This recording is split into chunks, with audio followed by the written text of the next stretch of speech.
Bismillahirrahmanirrahim. Alhamdulillahirabbil alamin. Wassalatu wassalamu ala asyrafil mursalin Sayyidina Muhammadin wa ala alihi washabbihi ajmain. Amma ba'du.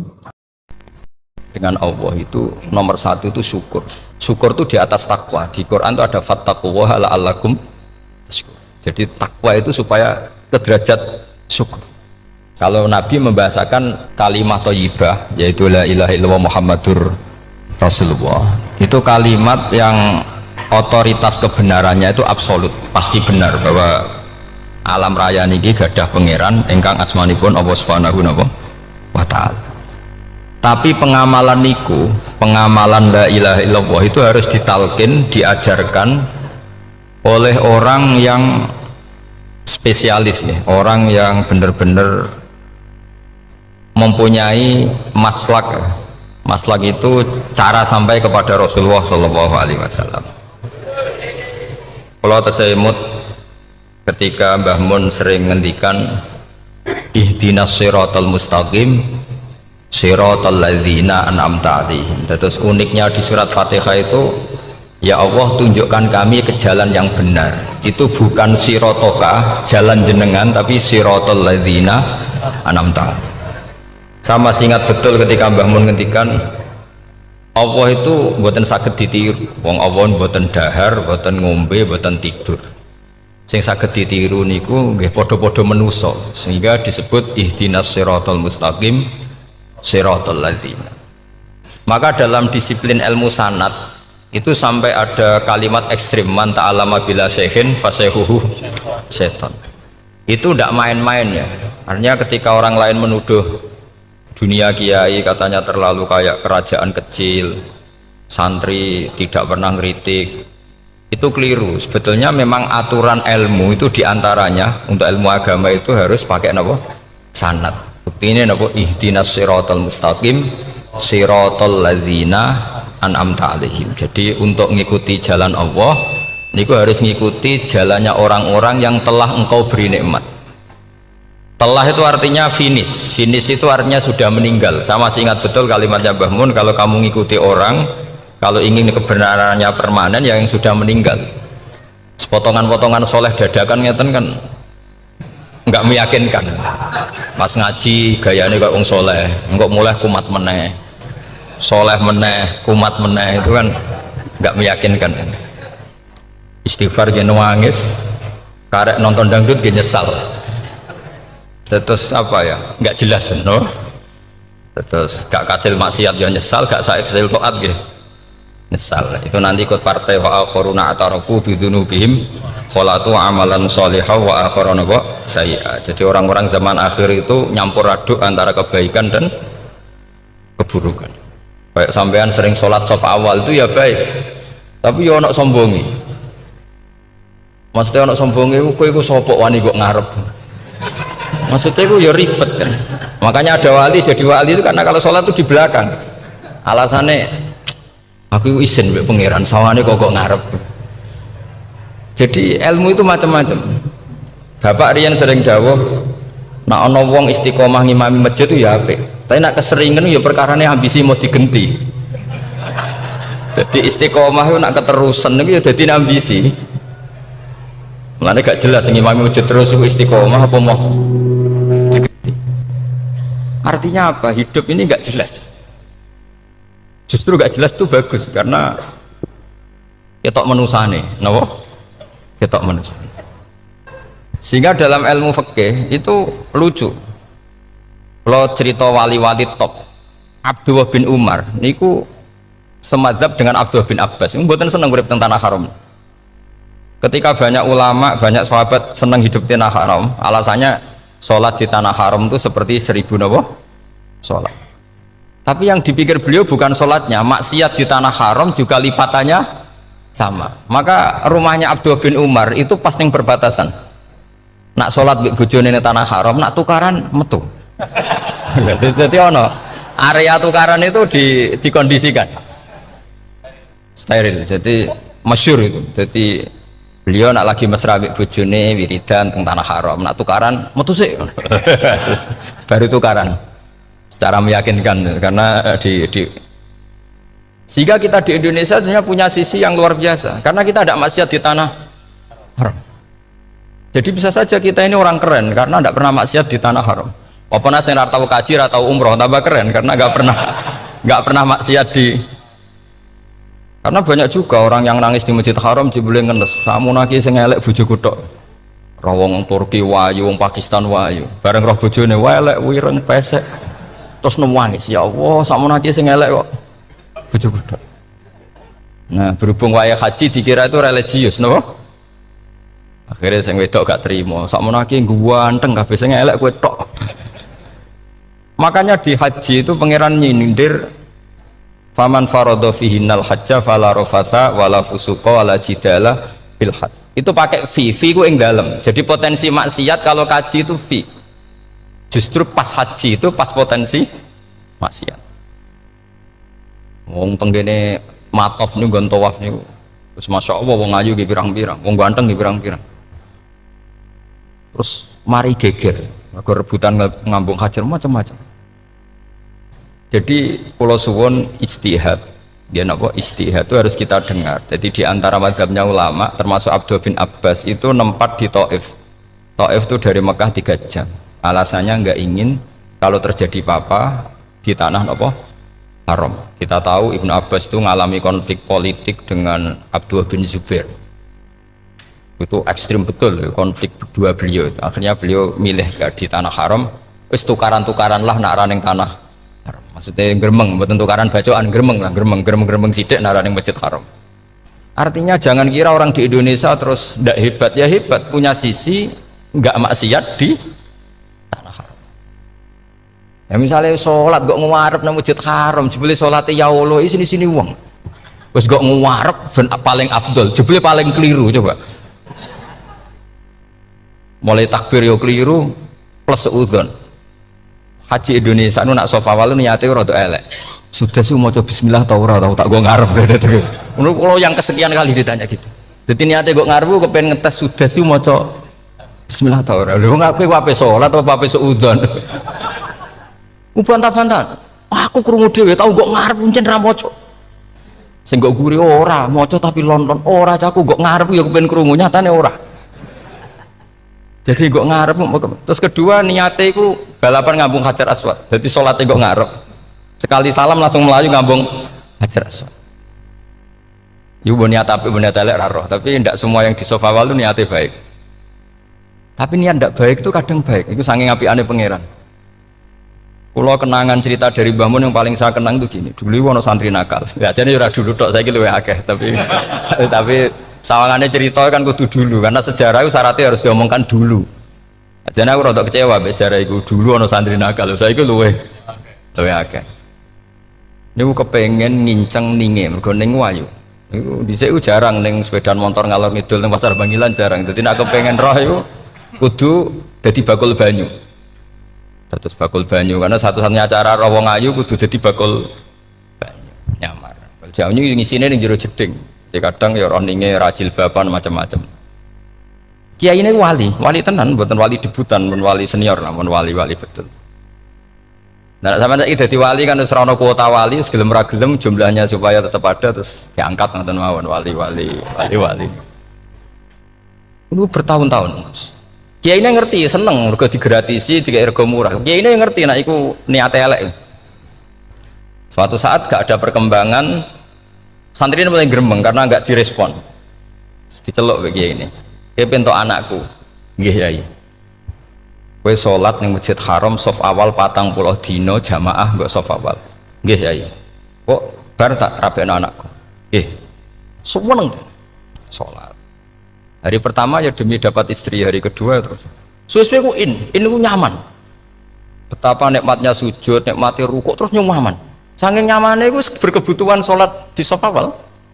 Bukan karena cewek tadi. Barang hari ke-40 diparani mbek kiai ini. Aja mulai tak rabekno. Loh. Mboten saged, Mbah. Jare nek wis salat 40 dina tak rabek. Oh, mboten, salat diterima untuk cawe tok. Mboten. Mboten. Ngenyak uang salat diterima dijoli. Jadi orang nggak bener itu kadang ya jadi bener. Jadi wali kadang daftarnya lewat bakul banyu, terus kadang rodok delok wedok sithik-sithik, tapi nak pangeran ngangkat kira kurang coro. Jadi wali can iki. Akhirnya kiai ini sing nangis-nangis. Cung gelem lecok kamu pede mantu wae. Iki gak gelem-gelem tenan. Ngenyak uang salat diterima dijoli. Wah, itu luar biasa. Terus malah ini ngaji ya, terus ngaji talqinul fikri bahwa pada akhirnya sing paling dhuwur teng hadhihi dar la ilaha illallah. Nah, saya punya trik, punya cara untuk sampean supaya la ilaha illallahnya itu sah dan meyakinkan. Nah, cara hakim itu sah dan kitab yang sering dibaca Mbah Mun diantaranya untuk kalimat itu kitab Zadul Ma'ad. Iku nak nerangno la ilaha illallah niku luar biasa. Itu kitab kesayangannya Sayyid Abdul Al-Haddad. Beliau ngendikan di antara kitab kesukaan beliau selain Ihya itu kitab Zadul Ma'ad. Itu beliau kalau ngendikan bihadihi ya, maksudnya bihadil kalimah ussisatis samawati wal ardu. Jadi langit bumi dibikin. Jadi beliau mulai berpikir pertama gini, surga dibikin dengan segala kemewahannya itu bagi yang tasdek liman saddaqa bila ilaha illallah wa liman amana bila ilaha illallah. Neraka yang dibikin sebegitu ekstrim sampai anak wong dicemplung no ngenteni 70 tahun lagi ceblok. Wah, itu serah kebayang carane gawe. Entakno bego kan itu. Jadi barang nak diceblok nonin rokok itu ceblok edok ngisor ngenteni pinten? 70 tahun. Makanya kemungkinan keluar dari neraka itu kecil. Agak untuk syafaat itu kecil. Wong wis kira iso kebayang kan? Itu pun diciptakan untuk yang menolak dalil. Jadi surga dibikin ya lihadil kalimah, neraka dibikin juga lihadil kalimah. Jadi hadil kalimah itu mizan, ini ukuran. Yang nerima masuk surga, yang menolak masuk neraka. Hisab juga gitu, ada hisab itu ya karena kalimat la ilaha illallah. Orang kafir itu nanti tidak dihisab. Nah cara Ibnul Qayyim, atau saya nggih ngoten. Ulaikal ladzina kafaru bi ayatina rabbihim wa liqaihi fahabitat a'maluhum fala nuqimu lahum yaumal qiyamati wasna. Ya lucu tuh, masuk Fir'aun dihisab. Kan sekarwan rokok kan. Jadi hisab itu nanti itu yang nggak jelas-jelas. Makanya sampean hati-hati itu potensi dihisab. Jadi yang jelas itu ada hisab. Masuk kanjeng Nabi dihisab kan tidak mungkin. Nabi Ibrahim masuk dihisab. Fir'aun masuk di karena yang jelas surganya tidak dihisab, yang jelas nerakanya juga nggak dihisab. Tapi nak sing pengajian yo teko, dangdutan yo teko lah ini yang ini yang itu. Ya itu hisab itu. Dulu biskop ya bayar, mlebu masjid ya bayar. Cuma ada biskop 10.000, nak ning masjid 2.000. Itu ya hisab itu nanti. Jadi orang kafir yang karuan kafirnya itu istilah Quran fala nuqimu lahum yaumal qiyamati wasna. Nah, artinya ada hisab juga tolak ukurnya la ilaha illallah. Terus wa bihadil kalimah bu isatir rasul. Karena kalimat ini Rasul diutus untuk melatih la ilaha illallah. Jadi kalimat ini luar biasa. Tapi setelah jadi tahlil terus yang mau coba ngantuk, terus jumlahnya kakean kan, terus akhirnya gak sakrat. Akhirnya la ilaha dikomentari suwi temen. Pemenang nak sing mimpin tahlil wong tuwek terkenal suwi lagi tahlil dipimpin Mbah niki sing mburi mesti sambat wah suwi mesti. Itu kriminal kita, itu kesalahan kita. Kalimat yang harusnya jadi tolok ukur surga neraka itu ukurannya kalimat itu, kemudian kita nganggap kalimat itu sebagai kalimat yang apa prop itu aja sampai ya. Makanya kalau suwon sing mimpin tahlil aja suwi-suwi lah. La ilaha illallah ping 3 hadir terus bar. Niku semua ijazatnya hanya 3 kali itu kok jadi pirang-pirang niku. Tapi nak la ilaha illallah tolong gak hadir ya tak baleni neh dadi 6. Kok gak hadir? Jebule ping 1000 pun ndak hadir lah, ini yang masalah. Sekolah waca ndak ini supaya sampean ngerti kalimat itu menjadi kualitasnya bagus ndak itu karena cara pandang. Itu tadi kalau sampean mikir surga dibikin semewah itu dengan fasilitas bidadari secantik itu, semuanya kelas A, itu ya bagi yang menerima la ilaha illallah. Neraka dibikin se ekstrim itu juga bagi yang nolak. Jadi ini kalimat pembeda, makanya kalimat haqqin 'alaiha nahya wa 'alaiha namu. Terus wa biha ta wa 'alaiha. Ijazah kene usume usum. Wa biha ta wa 'alaiha. Tren ini kene wa 'alaiha ta wa biha. Wa biha nu pas wa 'alaiha. Enggak yang di sini umumnya. 'Alaiha nahya wa 'alaiha namut. Wa 'alaiha ta wa biha. Wa 'alaiha ta wa biha. Wah berarti ora jelas prinsipnya, gak jelas, gak jelas. Jadi kalau suwon Mbah Mun sepuh-sepuh niku fi akhiri hayati nu sering maos talqinu dzikri. Karena memang beliau ingin di akhir hayatnya juga kita semua nanti di akhir hayatnya semuanya min ahli la ilaha illallah Muhammadur Rasul. Dan itu dimulai dari sesuatu yang sangat-sangat ilmiah.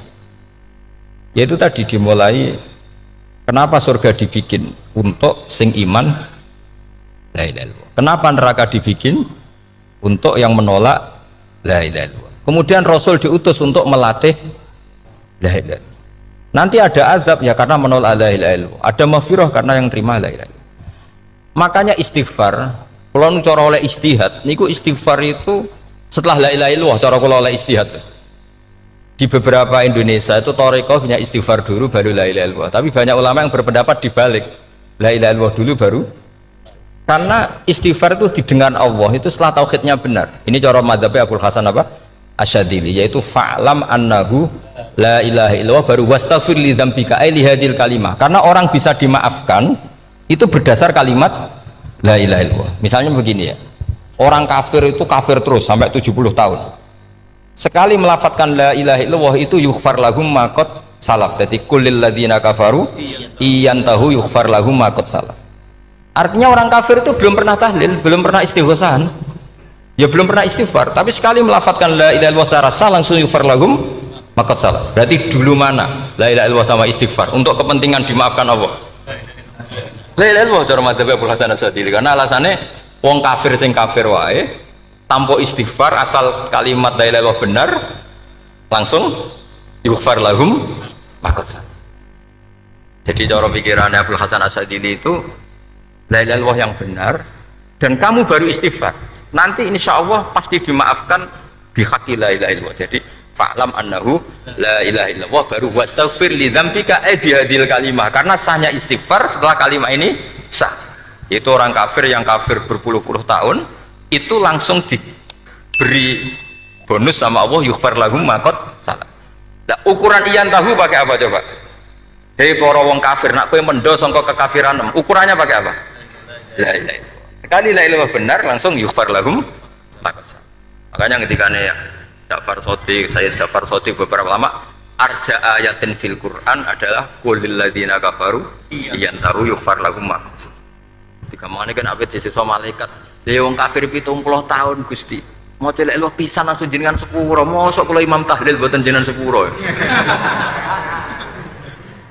Tapi masalahnya nak malaikat, tapi kue golek wajib lah, kue cuma perkara itu, semuanya masalah kan, bersora ikhlas itu malah masalah. Nah sing gurih malah menang, tapi kalau ngocel lu agak gremeng, mergo kesuwen. Dan nak kesuwen wong gremeng sing dosa sing tahlil apa sing gremeng? Sing tahlil ya melok dosa mergo kesuwen, sing gremeng dosa wong kalimat thayyibah kok di gremengi.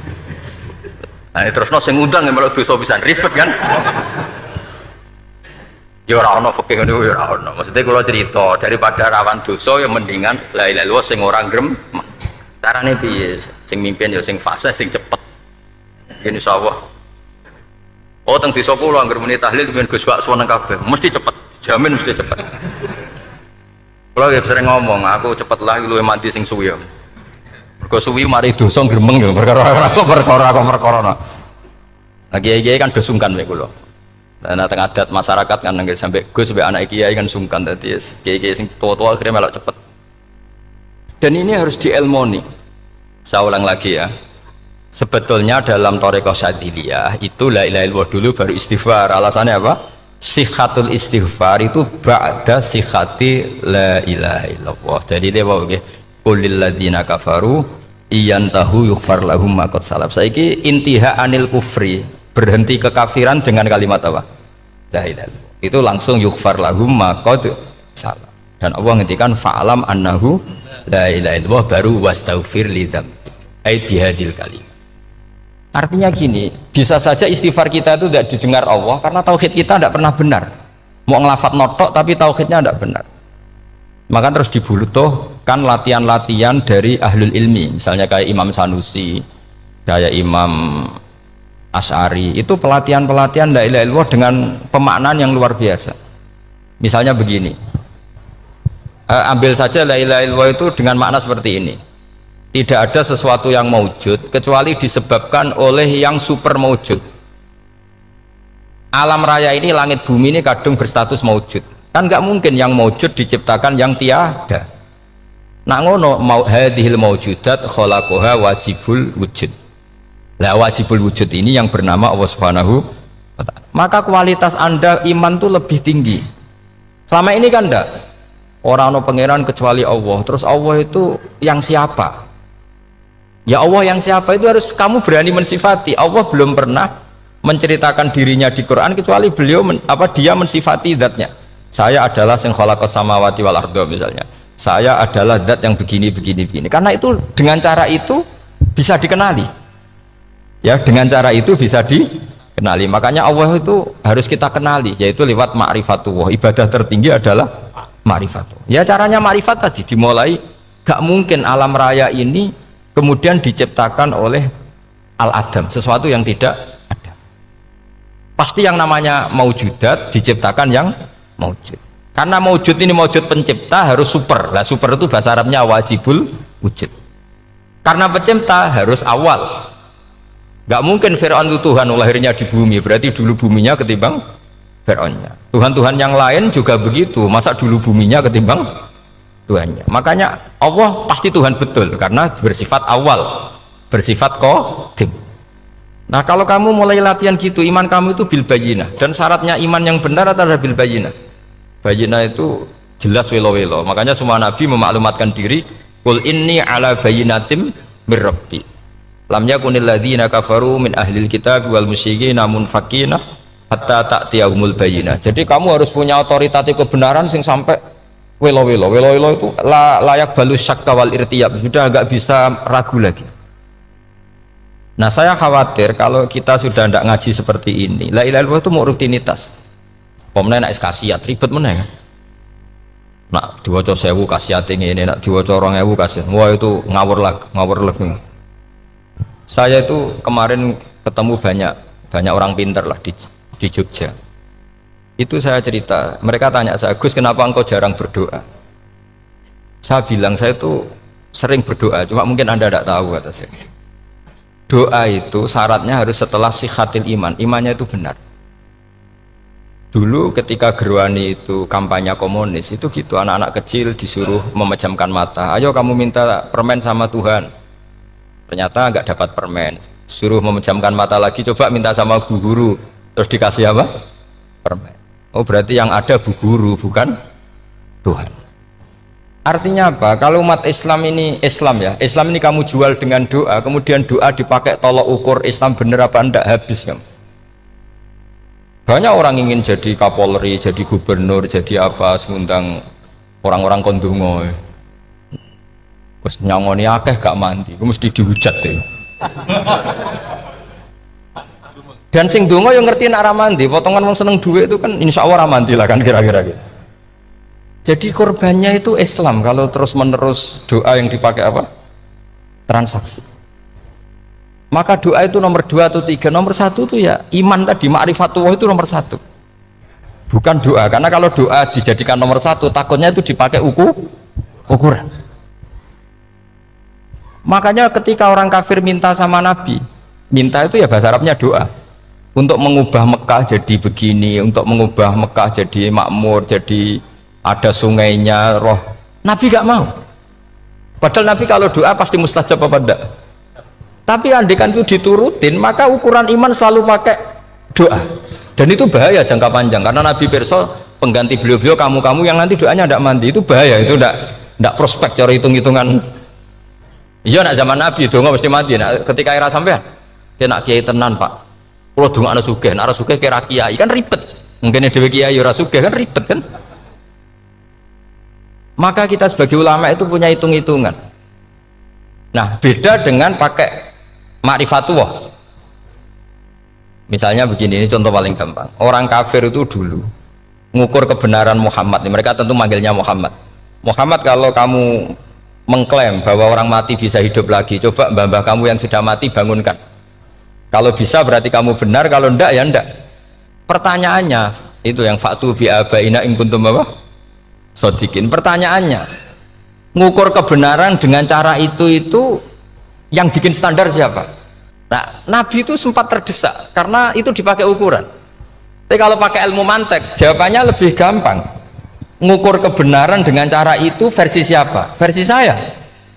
Kamu benar itu kalau bisa membangkitkan orang mati. Terus dari Nabi, ya kalau versi kamu ya kamu yang membangkitkan, nanti ditanya bareng-bareng.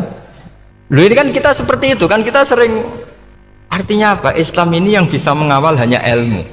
Doa itu nomor 2, yang bisa mengawal Islam hanya fa'lam, harus ilmu annahu la ilaha illallah. Ketika orang kafir lo tanya, Muhammad kalau kamu Rasul betul, fasayyir jibala Makkah, jibalu Mekah kamu jalankan kemudian jadi emas. Dan orang-orang yang mati bangkitkan, kemudian kita tanya, adinuka hakun amla, agamamu benar apa enggak? Nabi andikan minta kira-kira dituruti Allah apa enggak? Pasti dituruti. Tapi masalahnya, masa menunggu itu? Masa Allah menjadi Tuhan nunggu itu? Allah selalu Tuhan baik orang percaya atau tidak. Makanya Allah tidak mau nuruti, karena itu jadi problem jangka panjang. Iya kalau Nabi mustajab doanya, ketus era umatnya seperti ini. Sing kiai ini bendino dalail ora mesti mandi dongane. Gue sasing tirakat lah, gue ora mesti mandi dongane. Nak bab donga niku wis padha wae lah. Misalnya mesti mandi, nak wong waras mesti dinggo donga husnul khotimah, ora dinggo golek sugih, itu mesti amatir. Lah masalahnya nek dinggo husnul khotimah bagi mereka yang kedonyan ya gak ngefek, dianggap tidak prospek. Panjang kan? Makanya itu pinternya Nabi nomor 1 itu al ilmu fa'lam annahu la ilaha illallah. Lagi wastaghfir li dzambi. Jadi kalau suwon kenapa ini cerita Mbah Mun, kenapa akhir-akhir beliau sering talqinu zikri, sering melatih zikir. Itu sirinya diantaranya bahwa kalimat ini harus menjadi kalimat super. Kalimat sing alaiha nahya wa alaiha namut wa alaiha nub'ats atau wabiha nub'ats insyaallah taala minal. Ya itu tadi, kita sebagai kiai itu ikut menjaga ini, jangan sampai kalimat ini membosankan.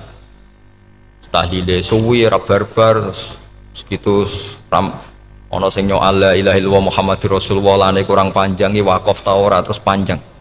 Bahwa agama ini dimulai hatta ta'tiyahumul bayyinah. Jadi sesuatunya harus benar-benar sampai jelas. Orientasi para ulama dulu itu cara menerangkan la ilaha illallah itu sampai difahami an bayyinatin. Makanya semua nabi memaklumatkan diri kul inni ala bayyinatin mir rabbi. Sampai di situ.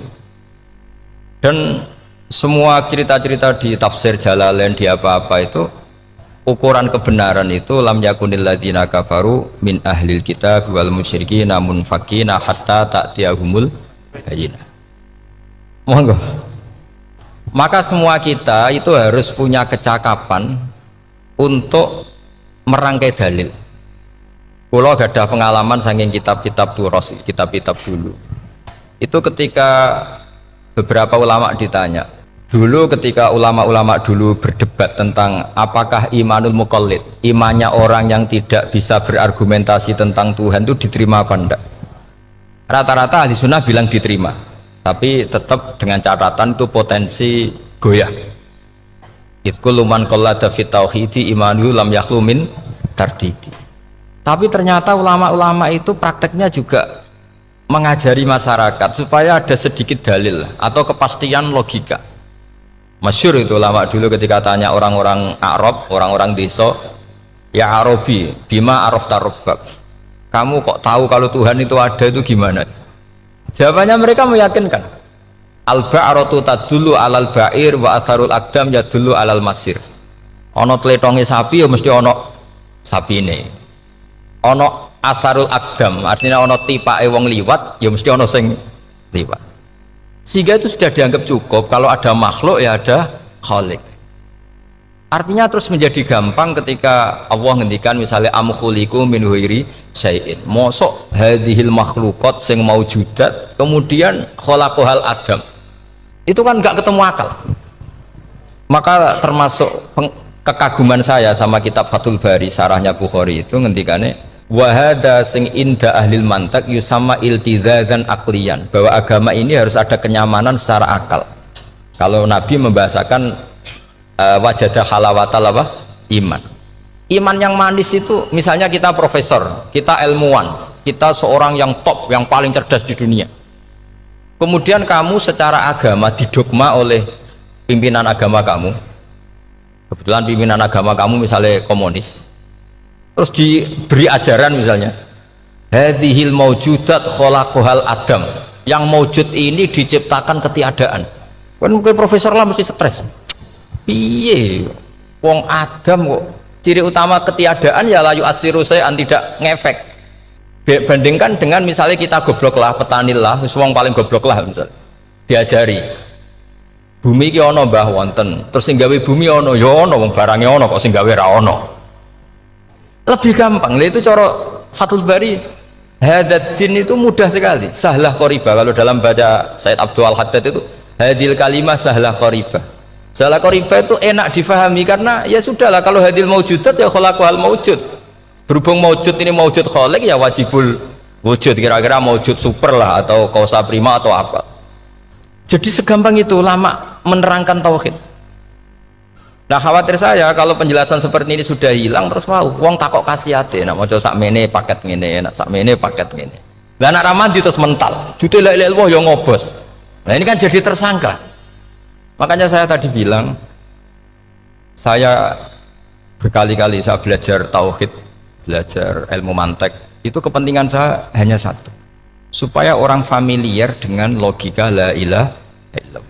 Itu tadi mulai yang pelatihan kelas ringan, yaitu tadi al-ba'ratu tadullu alal ba'ir wa asarul aqdam yadullu alal masir, sampai pelatihan yang agak berat, tapi sebenarnya tidak berat-berat banget. Karena tadi am khuliqu min ghairi syai'in, masa kalian semua yang sebegini hebat maujudat kemudian kamu disebabkan oleh sesuatu yang tiada. Iku mbok sampean profesor lah iku ora iso logika, wong barang ra ono kok nyebabno al-aqdam yadullu alal masir. Jadi ono teledong ya mesti ono sapi ini, ono tipak tracaane tak kaki ya berarti ono sing barli liwat. Artinya hadil alam ini atharun min athari kudratu. Kula suwun kula wau mun maca sanad talqinu dzikri dari Mbah Mun, dan saya berharap kita ini saling menopang. Makanya saya Gus Zofur itu sering belajar mantek sampai belajar usul fikih, karena nggak bisa kita tanpa ditopang ilmu-ilmu seperti itu, tidak bisa, karena banyak khurafat, banyak syubhat. Termasuk penumpang paling gampang adalah Anda berislam secara senang, secara ceria, supaya tidak kepikiran nyuwun sewu pindah agama atau pindah ke yang macam-macam. Makanya diantara rumusnya Islam itu raditu billahi robba. Raditu itu puas, sampai cari di kamus, ridho itu puas, marem. Ojo mbok maca di pangeran Allah pah-pah. Makanya kalau berharap jenengan jangan sering berdoa, nanti gampang kecewa, karena potensi tidak mandinya lebih tinggi gitu loh. Jadi pokoknya seneng pangeran. Pangeran itu sopo sing gawe langit bumi, sing ngekek oksigen ora usah bayar, sing aku elek lah ya payu rabi, nyifati pangeran sing wis terjadi. Ora usah bayangno, wah aku jaluk jadi bupati ya ora jaluk sugih, ribet. Lho kula kecelok wong alim mboten nate nyifat donga nemen-nemen. Sing wis kliwat e. Ngaku ya wong narukan nyatane payu rabi. Umume wong di mobil kaya di mobil. Umumnya wong bingung ya sering melok bingung, sudah sebetulnya. Lho kok sampean kok ora top ya coba. Wong melarat sekolah ya ora tamat, ya tetep oleh menghirup napa oksigen. Presiden seneng jadi presiden, kowe ngopi untuk utangan ya wis semeneng. Semula ra diusir bojo ya wis semeneng. Sebenarnya seneng itu gampang. Mbok yo nyifati pangeran sing wis gampang-gampang lah, kayak di Quran-Quran itu nyifati Allah itu. Soalnya alhamdulillah alladzi atamani wa saqoni, aku melarat lah nyatane kelar mangan. Ya sudah yang gampang-gampang. Lah sampean ndak kakian donga ben sugih. Kula bolak-balik cerita, kula nanti dilani wong elek. Rayu elek sowan kula. Kula kenangan terbaik saya dadi kiai gini. Gus kula dongakno dadi sugih. Tenane, Mbak? Nggih, tak critakno. Nak bojomu iku sugih. Sing pertama ditoto apa? Omah Gus ya, omah ditoto. Suwe-suwe mobil ditoto Alphard. Terakhir sing dievaluasi ku sampeyan. Omah wis apik, mobil wis apik, sing elek apa? Bojo mesti sampean kena evaluasi. Iku wis mesti ya udah. Akhirnya strasido. Jadi kalau nate bully tiang terbaik lah. Kenangan saya terbaik jadi kiai ini gini. Akhirnya Iya Gus. Kan gak mungkin omah suwapi, mobil suwapi. Coba yang kamu evaluasi apa tuh? Mulai artinya sudah lah, tidak usah kepengen itu dikurangi lah. Hubungan kita dengan Allah itu mensifati itu insya Allah pasti lebih indah. Ya misalnya kita Islam ya alhamdulillahilladzi hadana li hadza ma kunna linahtadiya laula. Sudah, tapi sekali sampean mikir, sak rewangi Islam yo mesti mlebu swarga. Oh, mesti kena was-wase setan tak jamin. Sak rewangi salat yo mesti swarga. Tapi nak sampean alhamdulillahilladzi ja'alana minas sajidin wasyakirin aman. Maka alhamdulillah itu kalimat paling keren. Makanya da'wahum fiha subhanakallahumma wa tahiyyatuhum fiha salam wa akhiru da'wahum alhamdulillahirabbil alamin. Jadi pokoke ngoten. Sore pura usah kakek jaluk, karena potensi tidak mandi itu tinggi. Sama ndak kutub, ndak ahdal, ndak abdal, ndak apa saja. Yes dongo umume wong-wong lah. Dunia hasanah, fil akhirati hasanah, wa qina adzabannar. Hasanah mbok piye artine pokoke hasanah. Pokoke hasanah fil akhirati ya hasanah. Nek ra iso hasanah ya rabi itu jenenge hasanah, pokoke sementing. Karena kula niku pengalaman dadi kiai, angger wong kok kakean donga mesti kakean ngeluh. Ya karena potensinya tidak mandi. Jajal saya mendung apa jajal. Selama ini kan, yuk mapan yo ora tau mapan, yuk suga yo rakus. Wis diparingi cara pangeran wis maringi, jebule sampean ingin lebih. Makanya saya mohon sekali. Jadi hubungan dengan Allah itu nomor satu itu syukur. Syukur itu di atas takwa. Di Quran itu ada fattaqullaha la'allakum tashkurun. Jadi takwa itu supaya ke derajat syukur. Karena tadi lah, cobalah dilatih. Saya pernah ngecek orang yang sekarang dugem menikmati maksiat dengan orang yang takwa mensyukuri tidak maksiat, itu nikmatnya itu masih tinggi nikmatnya orang yang syukur karena berhasil meninggalkan maksiat. Makanya kamu yang syukur, bengi-bengi seradi duit ning kamar wudu, bariku ngelamun jujuk esok, yes alhamdulillah gak maksiat. Kira usah bayangno terus tahajud, qiyamul lail iku para habaib, para ulama itu kira ramakome lah seperti itu. Terus ramakome. Tangi turu seradian tempiring wis alhamdulillah. Pokoke sing gampang-gampang ya. Dan itu memang ajarannya Nabi. Jadi Nabi itu kalau bikin ajaran itu orang sing asbaha aminan fi sirbi, pokoke mu'afan fi badani indahu kutu yaumi faka'an nama khizat lahu dunya bi hadzafiriha. Jadi bayangkan ini man asbaha aminan fi sirbi, ngontrak ya ora diusir sing di omah, kumpul mertua ya ora diusir mertua, kumpul bojo ya ora diusir bojo, aminan fi sirbi, mu'afan fi jasadis, urip nak guyu do banter wis bengak-bengok. Indahu kutu yaumi dina iku iso mangan. Iki faka'an nama khizat lahu dunya bi hadzafiriha. Anggap ae kowe itu sak donya. Lha wong paling sugih gawe kolam renang paling 100 meter persegi. Kowe ndelok laut renang sak kapoke. Pokoke urip ku sing gampang itu. Kok senengane repot to? Senengane repot. Pokoke kula kepengin niku jenengan syukur lah. Pokoke lho nggih malah niki pokoke niki kampanye syukur lah. Pokoke karena tadi coba yang biasa donga-donga itu dikurangi lah. Syukurnya dulu yang lho sampean tak arani. Doa yang mandi itu dimulai apa? Asana Allah. Tinggi mana doa dengan syukur? Syukur. Nabi itu kalau berdoa itu nyifati Allah panjang sekali. Alhamdulillah hamdan katsiran terus wa hamdan wa fi ni'amahu wa yukafi mazida ya rabbana lakal hamdu kama yanbaghi li jalali wajhika azimi sultanik la nuhsi sana'an 'alaika anta kama athnayta 'ala nafsik antal muqaddim wa antal muakhir. Wus panjang. Sampean kan gak muqaddimah suwidi. Dongane sing wis gak dia 13 keluar kan sering mau ikhya itu kalau muji pangeran itu sampai lupa Imam Ghazali saking panjangnya. Sama delok donga-dongane Nabi itu kalau muji Allah itu panjang sekali dongane sithik nak jenengan muqaddimah alhamdulillahirabbil alamin nabi angob pas donga ya Allah ya Rabbana temenan blas gak dia 3. Jadi saya mohon sekali, agama ini harus bifarohin wasururin. Kalau dungo yang paling kalau kenang sama yang Mbah Mun gini, us farihi namuna amin. Pokoknya kita itu, pokoknya senang. Makanya kalau suwun lah, pokoknya beragama terus senang. Rodi itu bila roba, rodi itu kalau anak maknanya marem lah, marem di pangeran Allah itu marem. Kata Sayyidina Ali lah. kafani izzan antakuna li robban wa kafani fakhran an akuna laka abdan. Pun Gusti entek bangga kula dadi manusa mergo pangerane jenengan. Cara di pangeran Firaun kan yo ribet wae. Wis mati tenggelam dadi ton. Terus wa kafani fakhran an akuna laka abdan. Kula nu seneng banget mergo dadi kawulane jenengan. Misale dadi kawulane presiden ya iso coplok. Kawulane menteri kadang ketangkep KPK. Kawulane wong sugih kadang bangkrut. Ribet kan? Makanya beliau ngendikan kafani izzan antakuna li robban wa kafani fakhran an akuna laka apa abdan. Terus niki kula radi provokatif lho. Semergi zaman akhir sampai pandemi ngeten wis ra syukur wis ribet. Setelah saya jadi kiai dan penelitian, saya itu berkali-kali didatangi dokter, tentara, juga polisi. Mereka sering bilang gini, Gus saya ini dokter negeri. Saya ke NTT, ke Papua, karena saya muslim, berkebutuhan Islam, maka dibikinkan musola, dibikinkan masjid. Kalau kiai tidak bisa, bikin sendiri urunan mau narik siapa itu. Mau narik tarikan di jalan yang mau nyumbang siapa. Tapi kalau kebutuhan negara, karena tugas negara, ya difasilitasi negara dan tidak dianggap misionaris karena negara. Begitu juga di beberapa negara yang non muslim kayak di Argentina, di Venezuela itu ada masjid, ada kajian Islam ya karena duta besar dan itu aparat negara. Disinilah kearifan para ulama berkoalisi dengan umarok dengan makna yang positif bahwa agama ini harus ditopang umarok, sistem negara.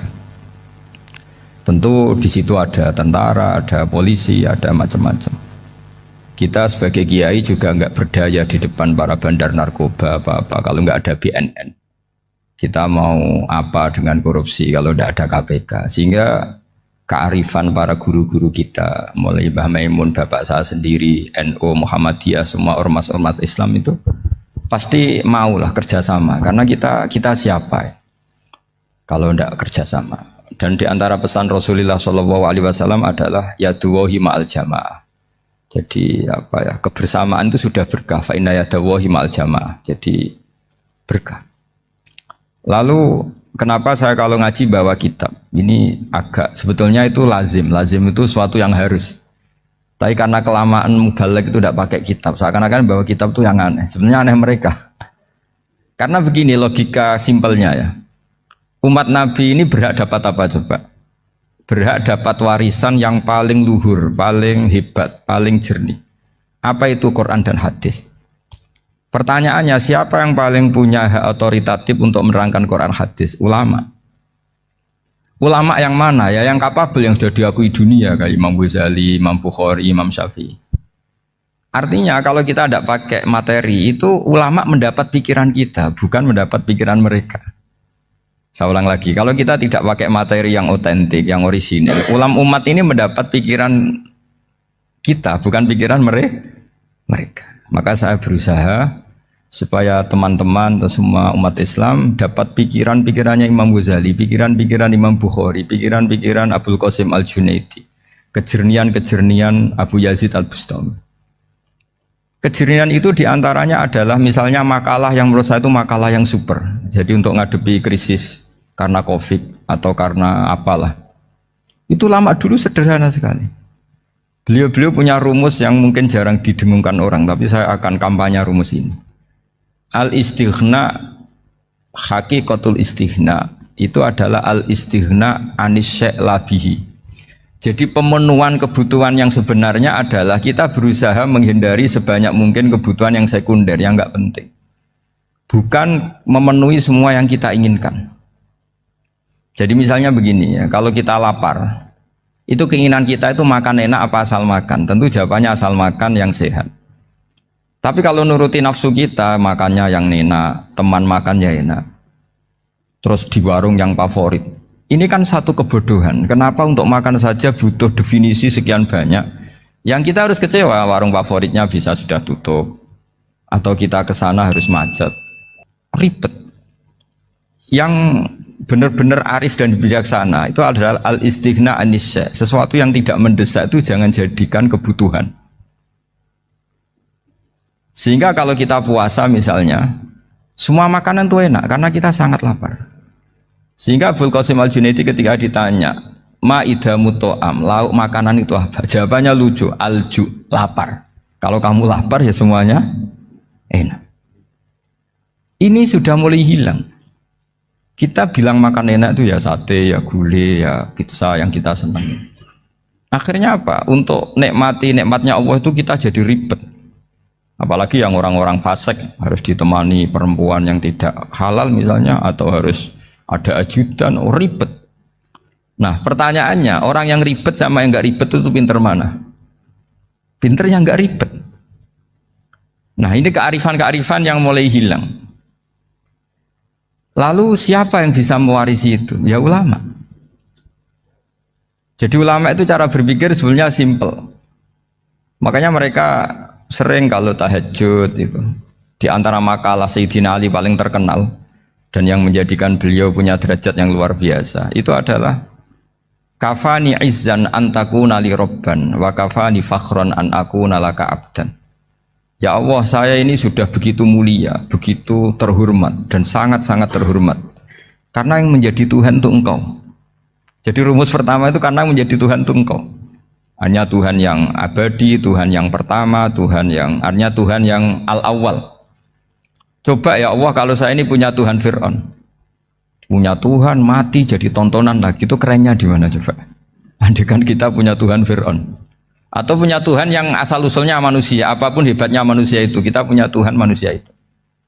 Tuhan yang lapar, yang kalau nggak makan mungkin pingsan, mungkin bisa kena COVID, nanti Tuhannya diisolasi, kayak apa?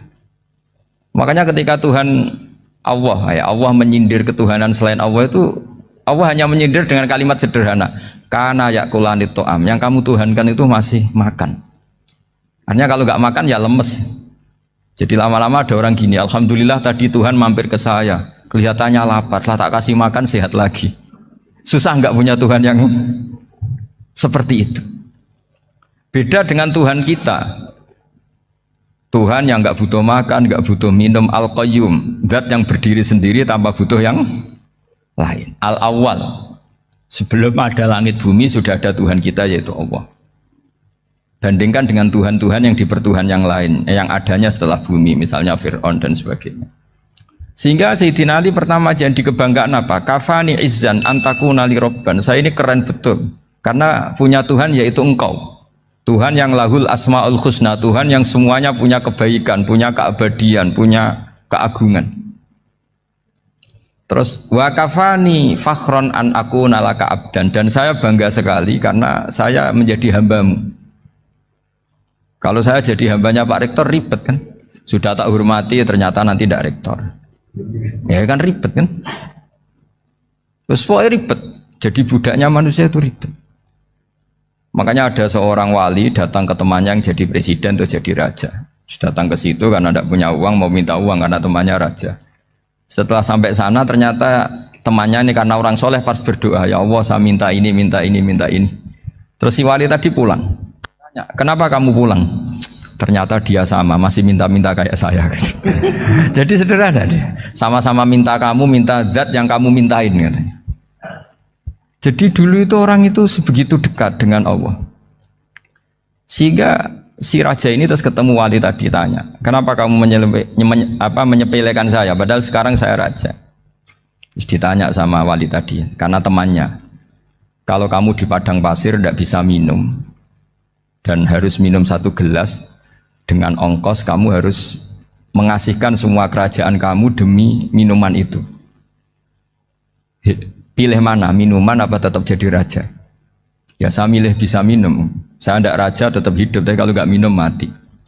Bagaimana Anda bangga dengan satu kerajaan sing la yusawi kak samain, yang tidak sama dengan segelas air. Jadi artinya terus mereka melihat jadi raja itu ya biasa, jadi presiden biasa, jadi rektor biasa, karena mereka biasa berlogika. Hakikatul izzah itu ya taqarrub ila Allah, yang benar-benar terhormat itu ya dekat dengan Allah. Begitu seterusnya mereka bikin paradok-paradok yang aneh, tapi itu menjadi pelajaran.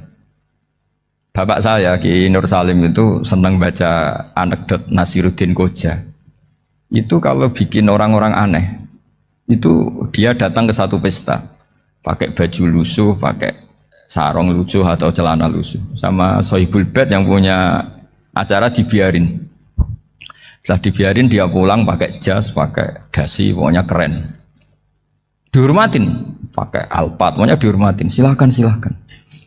Pas dia disuruh minum, minumannya itu disokkan saja ke sakunya.